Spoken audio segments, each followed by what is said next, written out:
So today's top tip is around emotional well-being.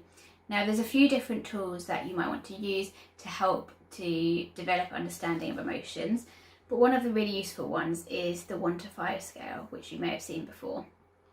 This is really useful because it's got a set system. So the numbers stay the same, the colours or the symbols that you've chosen stay the same, and this gives a bit of predictability for the young person.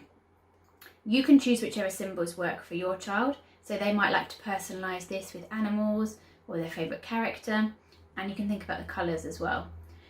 The idea is that the young person starts to be able to notice when they're kind of in this middly point and then need to do something to stop getting to a number 5. Number 5 is meltdown or shutdown point. So don't start getting the symbol out at number 5 because it's not going to go down too well. It's like when you're really stressed out and somebody says to you, oh, just calm down, it's okay. It never helps. So if you can try and, at number 5, just do less. So give space, give time, just keep the person safe, but give them time to come out the other side. Number 1, it's important to think about this being good, happy, but also just okay, because actually a lot of us are not walking around with a big smile on our face. So you might even want to think about that picture. So it's fine just to be okay, but it's also fine not to be okay.